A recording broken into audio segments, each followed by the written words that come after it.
What is up, guys? Welcome to a brand new Netflix The Sandman video, and if you couldn't tell, I'm very, very happy because we have got our first look at Netflix's The Sandman in motion, if you will. Now, technically, we have had a first look before, but it was more of a behind-the-scenes thing where we got to see Tom Sturridge talk about it, Neil Gaiman, and even Gwendoline Christie's Lucifer, but now we've actually got this somewhat sizzle reel, if you will, of the iconic scene where Dream of the Endless was first captured by Charles Dance Roderick Burgess. And I say sizzle reel because it's not like we got the straight up full length of the scene, but it was kind of a very choppy cut, but it definitely gave us a taste of what the show is going to look like, the tone, the effects. It looks very, very good. And I think what I'm most happy with what I would say a lot of fans are very happy about, is that it is literally torn from the pages of this beautiful freaking graphic novel. I mean, even Netflix Geeked, the Twitter page, has done a little run through of the trailer and put the comic panels side by side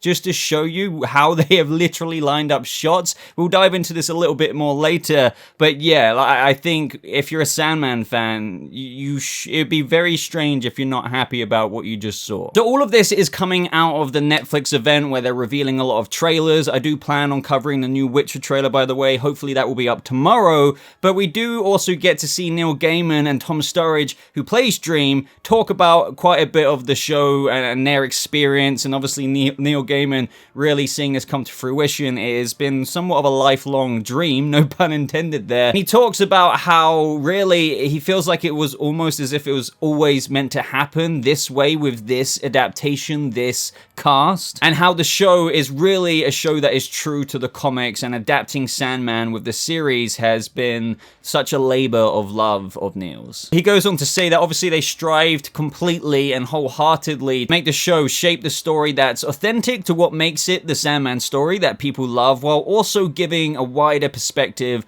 on this world than ever, and knowing there is surprises in store even for the most committed and dedicated of fans. And that is very, very true. Like, as I always say on this channel, yes, they are adapting it insanely comic book accurate, but usually with adaptations, there is innovation in the stories. Some little twists or turns here, so whether you're a new fan or, more importantly here, technically if you're an older fan who knows the pages of that book that I just literally pulled out very, very well, it kind of offers something a little bit fresh for those old readers. And I think most people welcome that, because at the end of the day, if you literally copied and pasted every panel, because that's usually a good thing, but not every single one, then there would not be anything new to ponder when kind of watching the episodes of the show. So I'm looking forward to see how they adapt these slight differences that will kind of leave room for some surprises, as Neil teased, for the most dedicated fans. He goes on to really big up the cast, the most astonishing cast, and the most important piece of casting was Dream of the Endless himself, Tom Sturridge, which is when he took the stage, and I'm pretty sure he was talking in his Morpheus, aka Dream, voice, because let me put it this way, he talks completely differently to what he spoke like on that stage. Someone who is an obsessive Sandman fan. And thank you, Neil. I stand here before you beyond anything else as a supreme fan of Sandman. These are books that I adore. Which was a really cool little preview for this kind of, it was such a kind of chilling voice, but one that both offered this kind of sincere, kind of a guy who kind of thinks quite a bit before he speaks, yet so delicately. I really do feel like he does capture Dream's voice, and it's in a similar way to what James McAvoy has done as well with his, you know, James obviously has quite a captivating voice in of himself, but he does, they both have that kind of gentle but yet serious approach to it, and that's what I love. He could have just spoke normally, but he gave us a little taster of his voice, as we actually didn't hear Dream's voice in this little first teaser trailer look that we got. I really liked what Tom Sturridge had to say about this, because I think with Sandman being such a hugely popular story and a series for many readers out there for the longest time, it means a lot. Like, I mean, a lot of people have kicked off already about casting things and this, that, and the other, or whatever, but you know, when we just come to the a portrayal of Tom Sturridge as Morpheus and Dream of the Endless himself, he goes on to say how he is a supreme fan of the Sandman. They are books that he adores, reveres, and loves. And he calls it a great privilege of his career being in this role the past few months. And he was terrified when he found out that he got the role due to the importance he knew that this character being on screen would be like to the fans, simply because of how important it is also to himself. All he's ever wanted to do is to honor that passion for Neil and the fans, which is when we get shown the little kind of sizzle clips of that first scene, in where, of course, we see the Undercroft in the manor house, and this was something else. Now, maybe I am overlaying the little kind of clip thing that Netflix did of showing the comic book panels to what they've actually shot for the actual show, and it is just I'm almost speechless, because I don't want to be that guy who overhypes or gets his expectations absolutely through the roof. But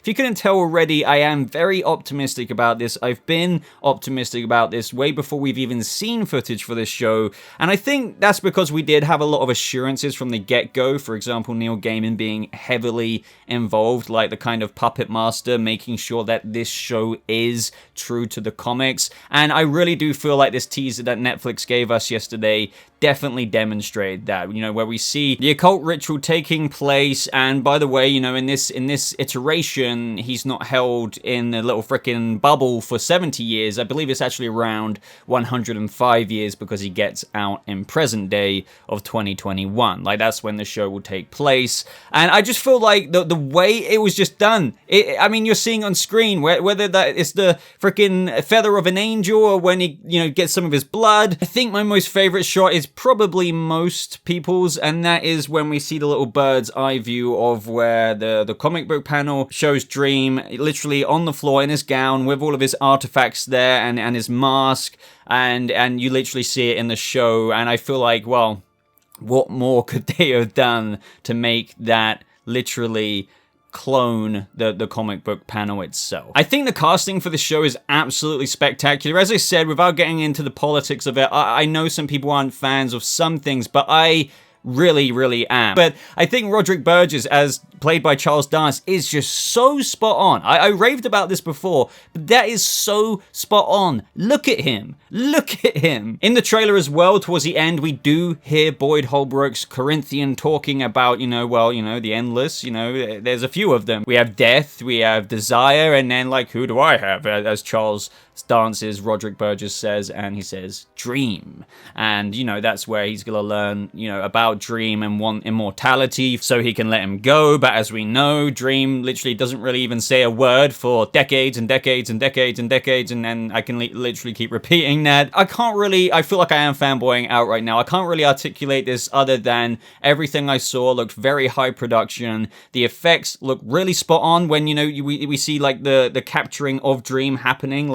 You see the sand particle effects and all the kind of warping and morphing just before he gets plummeted down to the ground, and they remove his mask, as you see. It's just absolutely fantastic, and I really like the look that we got of him as well. And if you're a bit confused about that, there will be two different designs, so I feel like the way they're getting it across as of what we've seen through filming and even in this actual little teaser clip. So when we see Morpheus in the real world, when he's gonna be walking around after he's escaped from the frickin' Undercroft and whatnot, when he's out there in the real world, so to speak, he won't be so bleakly kind of, very pale and the hair all the way out here and with the really kind of massive gown and whatnot. That will be reserved, I think, when he's actually in the dreaming and back at his place. That's when those makeup and effects will be actually portrayed for his kind of otherworldly look, if you will. But when he's, for example, captured, this is what he will look like. There's obviously still a little bit of an otherworldly look to him. He's a little bit pale, but this is more or less here the human lens on him. But when we will see him go into the dreaming and whatnot, we will see the actual Morpheus look from the comics, which does make sense. I mean, think about it. We're going to see him walk in areas where there's plenty of people around, and I'm pretty sure if you had Death and, Lord Morpheus walking around in their actual looks all the time, you wouldn't really blend in. So, you know, I hope nobody really complains about that. Also, even just hearing Boyd Holbrook's, you know, Corinthian speak in the trailer, very, very brief, but I'm very excited. This is what I mean about the casting for everyone. I really do feel like the talent on board is insanely something to be very hyped for. And I feel like Boyd Holbrook, if you've seen him in a variety of things, number one thing that comes to my mind is Logan. He definitely does have a bit of a gift of the gab for the role of the bad guy, so to speak. And if you know anything about the Corinthian, I feel like he's gonna fit. He's probably had so much fun in that role already with what they filmed. So yeah, I cannot wait to see that actually come to fruition at the Serial convention, if you know what I'm talking about. And we've already been teased with that very thing in the behind the scenes. But other than that, guys, the last thing I wanted to talk about is that we do also get Death come on the stage. After Neil Gaiman and Tom Sturridge's Dream, Neil then goes on to introduce Kirby Howell-Baptiste. I hope I pronounced that correctly. And yeah, she's playing Death, and I really like what she had to say about it, because she wants to assure fans that she is doing her utmost best and that she really gets the character through saying things like how Death is a role and a responsibility that she views as a privilege, and she does not take that lightly. But also how she goes on to talk about how Death, you know, conceptually and historically is this frightening character that has such also a capacity for love, and, you know, a character who comes across that way traditionally, but has that capacity of love that we know from the comics, and this kind of warmth that the character has. That kind of made her love Death back, and she is just so thrilled to share a little bit more about this, which is when she revealed that the Sandman now has official handles on social media, so an Instagram page, a Twitter page, and if you went to those pages, which I do obviously recommend following, we've got some official posters for the characters. So this is actually our first proper look at Death. Lots of people going on, why doesn't she have the Eye of Horus or whatever, and everyone, including Neil Gaiman himself, is like, well, if you know about that, you would know that she doesn't have it at this point in season 1, so if you're going to wonder about that. But personally, I'm very on board with it. I'm very on board with her as Death, and yeah, I don't really know what much more to say. I just wanted to give my 2 cents on this. There wasn't too much to break down about the very, you know, little teaser scene that we got of the capturing of Dream, other than, you know, I could go, oh, look at the runes and how they compare to the runes in the comic book panel and whatnot, other than just what we saw. I think Charles Dance's Roderick Burgess looks absolutely fantastic. He was kind of the highlight of the trailer for me. I mean, don't get me wrong, when we saw Tom Sturridge's Dream actually captured in the Undercroft, that sent a chill down my spine, and I love how kind of paley and thin he does come across, just like Dream does, but I can't even begin to imagine what he looks like in his form when he's actually in the dreaming. I cannot wait to see that, as we spoke about a few minutes ago. But yeah, I think obviously the big steal from that scene is the ritual, led by the big man himself, Charles Dance's Roderick Burgess, and I just feel like that was so spot on. So let me know your thoughts about this down in the comments below, guys. I will be doing the Sandman updates. As I said, when a proper trailer comes out, I'll be going into a very in-depth breakdown as to what we can get out of that, so make sure you are subscribed with notifications on so you do not miss out on an update. Are you impressed with what the tone of that trailer was and just everything? I feel like they couldn't have done any better. The effects look amazing, and that was just a glimpse. So yeah, like this video, guys. Check out the top pinned comment for links to my Discord, other places you can follow me, like my Twitter handles and stuff. And yeah, just thank you so much for watching. I hope you all have a lovely rest of your day, and I'll see you, people of the endless, in the next video. Goodbye.